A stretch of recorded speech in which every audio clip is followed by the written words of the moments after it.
Cerita berlanjut dengan diperlihatkan peristiwa di Trailer Park Sabaody dan Submit World dari sudut pandang Kuma. Saat itu, Kuma juga pernah mengatakan kepada Dr. Vegapunk jika Luffy adalah orang yang akan menjadi penyelamat dunia dan dia sangat meyakini hal itu. Semula Dr. Vegapunk tidak setuju untuk menghapuskan kepribadian dan ingatan Kuma secara menyeluruh. Namun Kuma bisik keras agar Dr. Vegapunk melakukannya. Dr. Vegapunk tidak bisa menolak hal itu. Dia kemudian setuju untuk menghapuskan semua ingatan Kuma dan menyimpannya di Popo Bubble. Sebelum melakukan operasi, Kuma mengatakan sesuatu kepada Dr. Vegapunk. Kuma meminta kepada Vegapunk agar mengucapkan selamat ulang tahun yang ke-10 kepada Bonnie atas namanya yang kemudian sukses membuat Dr. Vegapunk ikut menangis. Dr. Vegapunk sangat tersantu dengan pengorbanan Kuma. Menurutnya, kematian Kuma akan membuat semua orang yang menyayanginya sangat sedih. Cerita berlanjut pada masa sekarang di mana Bonnie tidak berdaya berada dalam cangkraman Gorosa Saron raksasa. Gorosa Saron juga semakin membuat Bonnie sedih karena dirinya lah yang telah membuat keluarga Kuma mengalami nasib yang malang.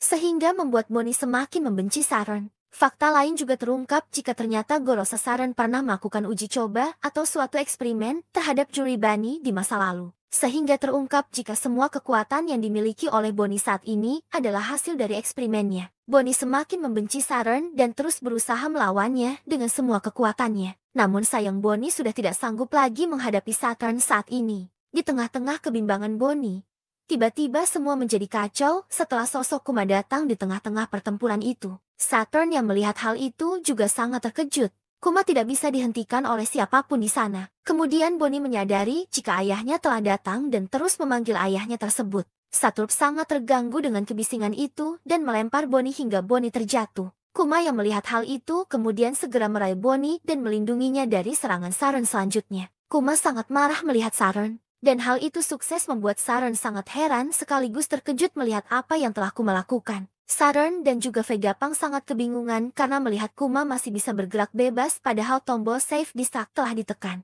Dan juga masih membingungkan bagaimana Kuma bisa tahu jika Bonnie berada di Pulau Egghead. Kuma akhirnya terlibat pertarungan dengan Saron yang membuat Saron akhirnya terempas dan tertimpa reruntuhan. Sementara semua orang juga tidak menyangka karena baru kali ini ada seseorang yang bisa melawan salah satu Gorosei yang sangat kuat. Sementara itu, Bonnie kemudian memeluk Kuma dan mengucapkan kata terima kasih kepada ayahnya. Bonnie juga mengatakan jika dirinya sudah melihat semua masa lalu Kuma, serta sudah mengetahui bagaimana wajah cantik ibunya. Saturn kemudian bangkit dan hendak menyerang Kuma dan Bonnie, namun dihentikan oleh Sanji. Kizaru yang melihat hal itu kemudian merasa takjub dan heran dengan semua perkembangan topi jerami yang semakin kuat. Sementara itu, dia juga kemudian bangkit dan hendak membantu Saron karena dirinya menyadari jika kini situasi semakin sulit apalagi setelah datangnya Kuma. Saron kemudian sangat marah.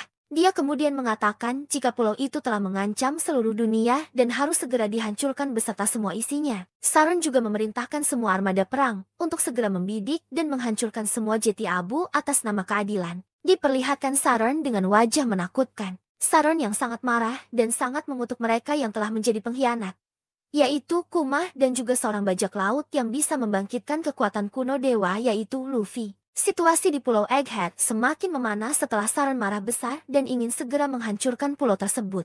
Semua orang berhamburan mencoba untuk menyelamatkan diri mereka masing-masing. Saron dan juga Kizaru masih berada di pulau, sementara para pasukan angkatan laut lainnya akan segera melakukan pengaboman. Sementara itu, Vegapunk mencoba bernegosiasi dengan Saron yang terlihat sangat-sangat murka. Vegapunk mengatakan jika Saron tidak harus menghancurkan pulau tersebut. Vegapunk juga mengatakan jika bukannya sudah cukup bagi Saron untuk menghabisi dirinya saja. Vegapunk tidak ingin pulau tersebut hancur, karena di sana terletak banyak sekali penelitian yang jika dihancurkan, maka akan membuat ilmu pengetahuan dunia tertinggal 100 tahun. Namun sayangnya Saten tidak mau menerima pernyataan Vegapunk tersebut. Dia ternyata mencurigai Vegapunk yang telah berkhianat dengan pemerintah dunia dan sedang berusaha untuk menutupi sesuatu. Apalagi setelah melihat bagaimana Kuma bisa berbalik menyerang Saron dan angkatan laut lainnya padahal Vegapunk telah bersumpah jika dirinya sudah melakukan operasi kepada Kuma seutuhnya supaya dia tidak memiliki ingatan apapun. Saron masih marah kepada Vegapunk dan mengatakan jika kemajuan tidaklah diperlukan bagi dunia. Vegapunk lalu menyebutkan jika ini semua demi kemanusiaan.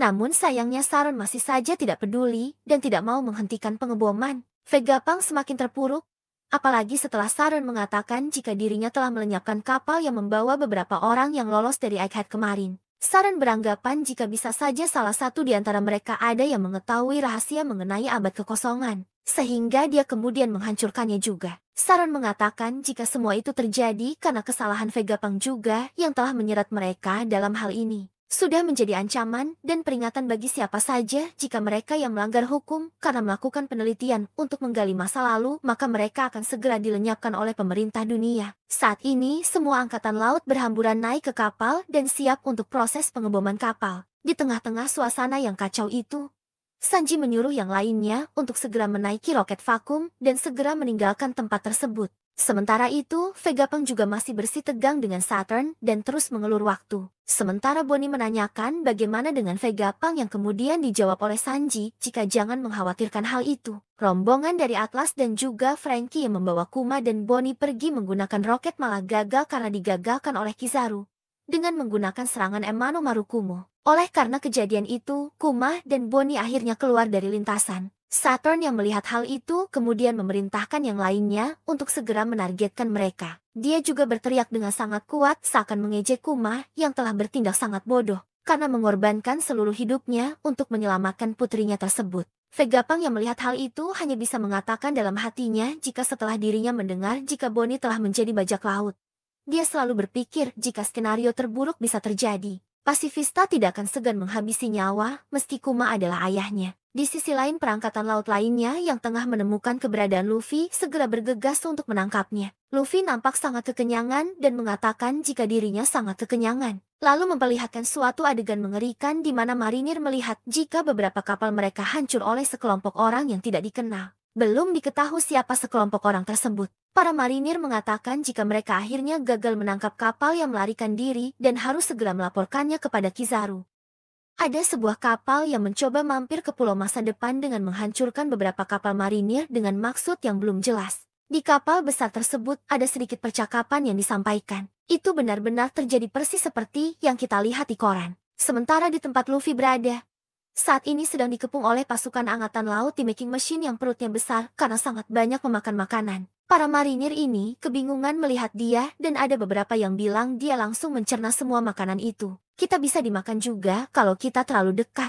Jadi dia ternyata bukan manusia. Namun tiba-tiba saja terjadi sebuah ledakan di dekat mereka. Mereka kebingungan. Mereka berkata, awas kalian nanti akan ikut terbakar api juga. Percuma saja kita tak bisa tetap di pulau ini. Ayo semuanya walaupun dia itu adalah Yonko, kita bisa mengikat dia dengan batu laut. Pada saat itu ternyata Luffy sudah merubah dirinya kembali ke bentuk Gear 5 dan mulai tertawa. Kemudian kita kembali lagi keluar pulau. Di sana kapal pemerintahan dunia terus-menerus membombardir pulau secara brutal. Dengan mengatakan sudah selesai untuk Egghead kali ini. Naik semua ke kapal. Kembali masuk ke dalam pulau dengan melihat situasi terkini keberadaan dari Bonnie dan juga Kuma. Saat ini, mereka bersama dengan Atlas dan juga Frankie berada dalam situasi yang sangat berbahaya. Karena mereka sudah terjatuh sebelumnya saat menaiki vakum roket yang jalur kendaraan tersebut dipotong oleh Kizaru sebelumnya. Mereka semua terjatuh dari atas dan yang mengerikannya lagi adalah para pasifista sudah bersiap untuk menargetkan mereka sesuai dengan perintah dari Saturn. Mereka sudah bersiaga untuk menembakkan serangan laser beam ke arah mereka. Saat itu juga Saturn memerintahkan untuk tembak ayah dan putri bodoh itu secara berkeping-keping. Lalu Vegapunk seperti memberi kode dengan berteriak kepada Atlas, mengatakan berikan itu pada Bonnie. Atlas memberikan suatu informasi kepada Bonnie. Yang nyatanya itu adalah informasi terkait dengan dia yang sudah bisa melakukan perintah kepada Pacifista. Karena sebelumnya Vegapunk sudah mengubah otoritas perintah dari Pacifista yang kini menjadi milik Bonnie. Bonnie langsung berteriak dengan memerintah Pacifista, jangan tembak kami ayah. Tolong biarkan kami pergi dari pulau ini. Perintah tersebut langsung didengar pada robot raksasa tersebut. Para marinir kebingungan karena tidak mungkin ada yang bisa mendengar perintah tersebut di tengah-tengah ledakan besar yang terjadi. Kemudian Pacifista langsung bereaksi atas perintah tersebut. Mereka berbalik arah dan malah sekarang menyerang pasukan marinir yang berada di dekatnya. Laser beam itu mengarah ke mereka dan jajaran pasukan marinir beserta dengan 3 buah kapal milik mereka hancur terkena ledakan. Dari sanalah semua Pacifista mulai menggila dengan meladakan satu persatu kapal beserta dengan pasukan yang dihancur leburkan. Ternyata Vegapunk sendiri sudah menyiapkan rencana ini untuk memberikan otoritas tertinggi pada Bonnie melebihi Gorosei untuk memerintah Pacifista. Dia bilang, aku hanya punya satu ketakutan. Itu adalah jika Bonnie terbunuh oleh ayah yang begitu mencintainya. Kuma, aku tak bisa membiarkan kau menyakiti putri yang begitu kau sayangi. Aku tak bisa biarkan tragedi itu terjadi. Itu sebabnya aku membuat pasifista seperti Kuma. Aku memprogram individualitasnya pada tiap masing-masing unit mereka. Bahkan walau kekuasaan terhebat dunia memberinya perintah. Misalnya, untuk memusuhi seluruh dunia. Bonnie, Kuma pasti akan selalu menjadi ayahmu. Walaupun permintaanku ini begitu egois, aku memintanya untuk memahaminya. Tapi aku penasaran apa yang akan terjadi selanjutnya jika aku melakukan hal seperti ini. Tiba-tiba di saat yang bersamaan juga kejadian mengerikan terjadi. Saturnus berhasil menusuk tubuh Vegapunk dari belakang menggunakan kakinya. Darah mengalir di sekujur tubuh Vegapunk dengan hidung dan juga mulutnya yang berlumuran darah. Bonnie yang melihat hal tersebut langsung berteriak. Reaksi orang lainnya juga sama kagetnya melihat Vegapunk terkena tusukan di tubuhnya. Saturn kembali memerintahkan Kizaru untuk segera memusnahkan Kuma dan juga Bonnie saat itu juga. Kizaru bersiap mengayunkan perang cahayanya ke arah mereka. Target pertama Kizaru tentu saja ayah dan anak, yaitu Bonnie dan juga Kuma. Dia bilang jika kau menyerah sekarang ini tidak akan menyakitimu lagi Bonnie. Untungnya di saat keadaan mencekam tersebut dengan waktu yang benar-benar tepat, Sang Dewa Matahari pun muncul menyelamatkan mereka berdua dengan menghantam Kizaru menggunakan pukulan haki. Kizaru terpental jatuh ke bawah tanah. Bonnie kaget. Dia bilang, Mugiwara dari mana dia dating? Luffy tertawa. Perutku sudah kenyang. Kekuatanku sudah pulih sekarang. Ini akan jadi semakin asyik. Setelah itu, Luffy pun mengaktifkan kemampuan awak keningnya untuk mengubah struktur tanah menjadi layaknya karet. Itu pun menyelamatkan Kuma dan juga yang lainnya pada saat mereka terjatuh mendarat di tanah. Efek kekuatan ini pun membuat pulau bergetar, kata marinir. Di sisi lain, Saron terdiam melihat Luffy kembali ke dalam pertempuran. Dan Kizaru pusing berkunang-kunang saat menerima pukulan telak dari Luffy. Setelah mereka semua sudah berhasil aman mendarat di tanah, mereka dengan sigap langsung mengevakuasi Vegapunk yang terlihat berlumuran darah. Di samping itu juga dari kejauhan munculnya Luffy dengan mode Gear 5 membuat aktifnya kembali robot kuno yang terlihat dari sinar matanya. Saat Bonnie ingin mengevakuasi Vegapunk, memberitahu Bonnie bahwa yang selama ini dia impikan bersama dengan ayahnya sudah berada di depan matanya. Bonnie mengingat apa yang dikatakan oleh ayahnya, bahwa dia akan muncul tertawa dan menari pada irama. Vegapunk berkata kepada Bonnie, "Jadi kau sama sekali tak sadar Bonnie. Akhirnya aku juga bisa melihat dengan mata kepalaku sendiri. Itulah Monkey D. Luffy yang diincar Kuma selama ini. Dialah sang Dewa Matahari Nika." Bonnie berlinang air mata saat melihat Luffy yang seorang Nika berada di depan matanya yang menari kegirangan. Kuma benar. Buster Call tak akan berpengaruh apapun. Orang-orang di seluruh dunia sudah berharap akan kembalinya dia selama ratusan tahun. Lanjut menuju ke pantai utara di Pulau Egghead. Di sana terdapat kapal bajak laut yang sangat besar akan merapat ke Pulau Egghead. Para prajurit yang menyergap pantai tersebut benar-benar panik melihat kapal besar itu. Mereka berkata, ini adalah laporan di pantai utara pulau. Sebuah kapal besar datang mendekat. Tak salah lagi, tapi harusnya mereka sudah bubar lebih dari 100 tahun yang lalu. Mereka menuju ke arah kita. Tembak semuanya. Kenapa raksasa ada di sini? Dory dan juga Brogy muncul dan mengamuk membantai kapal dari para marinir. Dia berkata beraninya mereka bertanya, kenapa kita di sini Dory? Dunia ini ada beberapa hal yang tak bisa dihindari Brogy. Kami datang untuk menemuimu Mugiwara. Sang Dewa Matahari. Harapan akhirnya muncul. Para raksasa telah datang. Para raksasa akhirnya datang ke Pulau Egghead. Mereka melakukan penghancuran besar-besaran di kapal milik pemerintahan dunia. Para raksasa menimbulkan masalah yang sangat besar. Di rombongan bajak laut raksasa ini ternyata terdapat Heimo dan juga Kashi. Para raksasa ini kemudian diperintahkan oleh kaptennya yakni Dory dan juga Brogy. Mereka berkata Oimu dan juga Kashi ajak yang lain dan memutarlah. Tenggelamkan semua kapal yang kalian lihat dan hati-hati dengan meriam tersebut. Mendengar perintah tersebut, pasukan raksasa menghancurkan beberapa kapal dengan benar-benar brutal. Pasukan marinir yang melihat semua itu benar-benar tampak panik. Mereka pun melaporkan apa yang mereka lihat. Di sana para bajak laut Giant Warrior telah muncul. Di manakah mereka sebenarnya selama ini? Banyak sekali anggota lama mereka yang juga terlihat. Apa sebenarnya yang mereka inginkan? Kami memastikan adanya Dory dan juga Brogy di kapal mereka. Para bajak laut Giant telah mendarat hancurkan mereka berkeping-keping. Pertarungan ini tidak bisa terelakkan lagi. Beberapa kapal dari marinir benar-benar hancur dengan senjata dari para raksasa. Di sisi lain dari kejauhan, Usopp, Nami dan juga Chopper melihat ada sesuatu keributan di area dekat pantai. Usopp pun mencoba untuk meneropong ke daerah tersebut dan dia benar-benar syok melihat para raksasa datang ke pulau tersebut. Usopp melihat mereka menghancurkan kapal marinir. Usopp pun di sana berkata dan menangis. Para masterku sudah datang. Tapi sedang apa mereka di sini?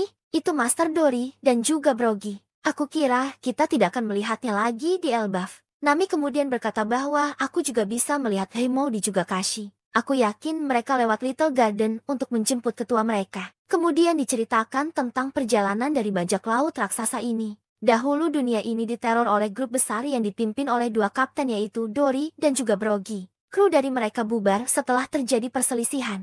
Luffy dan teman-temannya membantu mereka saat berduel berabad-abad mereka berakhir. Tak lama saat menyerang pulau lain mereka pun bertemu dan berteman dengan Oimu dan juga Kashi. Sepasang raksasa yang pergi untuk memeriksa kapten mereka. Di sana ada pula Addison yang menjelaskan bahwa para raksasa ini berhasil untuk mendorong mundur para marinir. Addison bilang bahwa dia tidak percaya bahwa bajak laut topi jerami dan juga para raksasa ini saling kenal satu sama lain. Dijelaskan juga di sini bahwa datangnya para raksasa ini.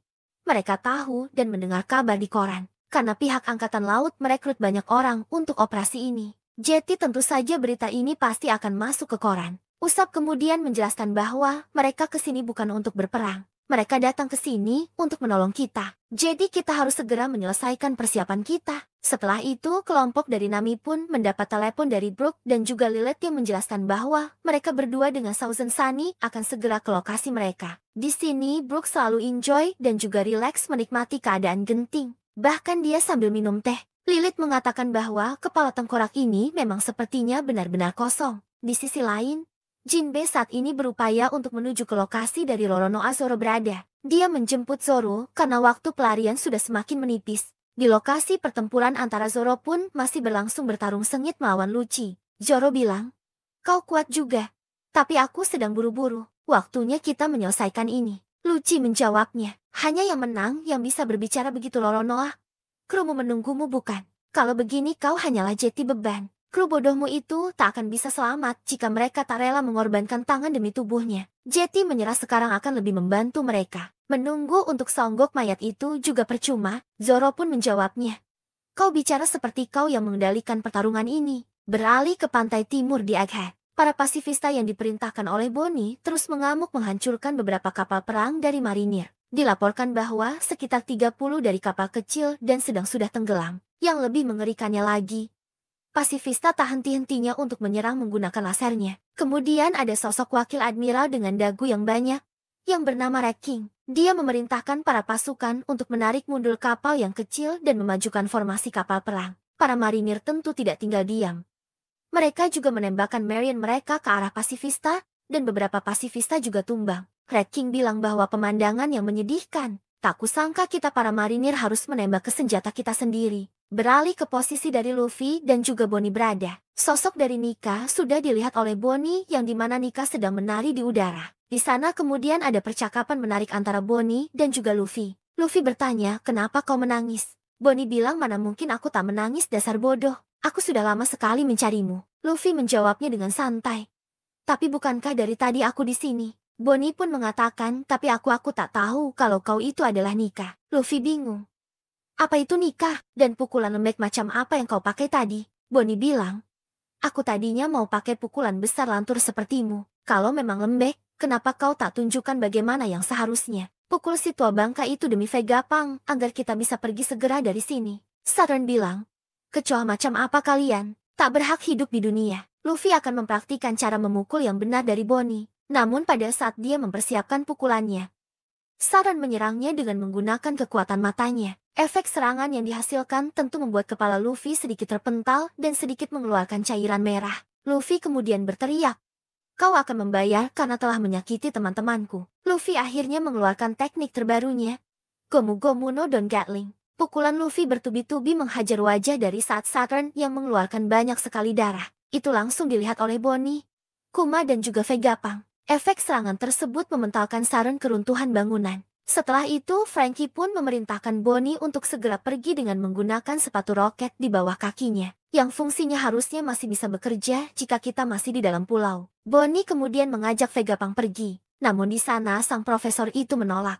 Vegapunk bilang, "Pergilah tanpa aku, Bonnie. Sudah lama aku menjadi dokter. Aku tahu kapan waktuku." Dan pada saat perbincangan masih berlanjut, Tiba-tiba saja di dekat dari mereka Kizaru bersiap menghunuskan cahayanya ke arah dari Bonnie dan juga Vegabang. Kizaru bilang, bagaimanapun hidupmu berakhir dan inilah caranya. Namun Sanji berhasil menahan serangan laser cahaya milik Kizaru menggunakan teknik kaki. Kakinya seperti barrier yang menghancurkan laser tersebut. Kizaru dan juga Frankie benar-benar terkejut melihat pertahanan kaki dari Sanji. Sanji berkata, cinta bersinar lebih terang dari cahaya. Kizaru pun meresponnya jika itu benar mereka harus membuang semua buku fisika dan tulisan dari awal. Bonnie, Frankie, Atlas, dan juga Kuma langsung bergegas keluar dari arena pertempuran tersebut meninggalkan Vegabang. Kizaru bilang, sekarang aku dalam masalah besar. Mereka pasti berharap aku setidaknya membawa kepalamu setelah semua ini. Sanji menjawabnya, kau sebaiknya mulai pikirkan surat permintaan maaf kalau begitu. Beralih lagi ke kondisi dari Saron yang mencoba kembali berdiri dari reruntuhan. Namun tiba-tiba ada seseorang yang mencoba untuk mendekatinya. Ternyata sosok tersebut adalah dua anggota dari kru bajak laut Kurohige yang sedang mendekati Saron. The Supersonic Fan Ogre dan pemburu bulan sabit Katarina Devon. Devon bilang, tak setiap hari kulihat salah satu Gorosei terkapar di tanah. Wah, lihat dirimu. Kekuatan lezat macam apa yang kau punya? Tak kusangka seorang Gorosei akan turun dan menemui kami. Itu belum pernah terjadi sebelumnya. Tapi itu membuat pekerjaan kami jauh jadi lebih mudah. Devon pun kemudian menyentuh kaki Saron dan berkata, misi selesai. Saron bertanya kepada mereka, ada urusan apa kalian ke sini? Katarina Devon, aku terkejut seorang burunan level 6 September berartimu memilih hidup sebagai seorang anak buah. Devon berkata, Teach itu spesial. Saron pun bilang, maksudmu garis keturunannya ya? Devon berkata, jadi kau sudah tahu. Saron kembali bertanya, apa yang kau rencanakan dan incar kali ini? Apa yang menjadi tujuan dari kalian? Ogre berkata, dunia. Saron langsung dengan marah menyerang Devon. Namun serangan tersebut mampu diantisipasi oleh Ogre yang menggunakan kemampuan dari buah iblisnya. Dan setelah hal tersebut, mereka berdua meninggalkan tempat tersebut begitu saja. Devon dan juga Ogre sudah berteleportasi ke tempat lain dan berupaya untuk meninggalkan Egghead. Sesaat sebelum dua orang anggota bajak laut Kurohige ini meninggalkan Egghead, ada seseorang yang berusaha untuk mengikuti mereka. Dan ternyata orang tersebut adalah Caribou. Dia berkata, aku mohon tunggu sebentar Supersonic Fan Ogre dan Moon Hunter Katarina Devon. Aku menyangka kita akan bertemu di tempat seperti ini. Aku juga banyak laut sepertimu. Namaku adalah Caribou. Aku sudah lama sekali mencari kalian. Maksudku sudah benar-benar sangat lama. Aku selalu bermimpi menjadi anak buah dari bajak laut Black Bear. Ini adalah mimpiku seumur hidup. Jadi tolong ajak aku bertemu dengannya. Diperlihatkan beberapa kapal dari marinir satu persatu tenggelam karena ulah dari tembakan pasifista. Di dekat sana, di sebuah hutan ada Ogre dan juga Devon yang berencana untuk meninggalkan tempat tersebut. Setelah misi dari mereka tercapai untuk menyenuh tubuh dari Saint Saturn. Namun di belakang mereka tiba-tiba ada Caribou yang meminta pertolongan mereka untuk membawanya pergi dari pulau tersebut dan ingin bertemu dengan sosok Kurohige. Disinilah ada beberapa percakapan dari mereka. Dimulai dari Caribou yang berkata, kumohon tunggulah sebentar. Devon dan juga Ogre mempertanyakan pernyataan dari Caribou tersebut. Siapa dia sebenarnya? Kau mungkin seorang banak laut. Tapi ini adalah pulau milik pemerintah. Dan ada banyak orang yang mengincar nyawa kapten kami. Caribou kembali meyakinkan dua anggota bajak laut Teach ini agar tetap mengajaknya keluar dari sana. Dia bilang, kau salah paham. Kumohon percayalah padaku. Jika kalian menghabisi nyawaku di sini, Kapten Teach juga akan menghabisi nyawa kalian. Lalu Ogre bertanya, apa alasan dari Caribou ingin bertemu dengan kaptennya? Caribou pun menjawabnya, karena aku punya informasi yang sangat berharga. Informasi yang sangat sulit untuk didapatkan. Informasinya adalah tentang senjata kuno yang memiliki nama para dewa.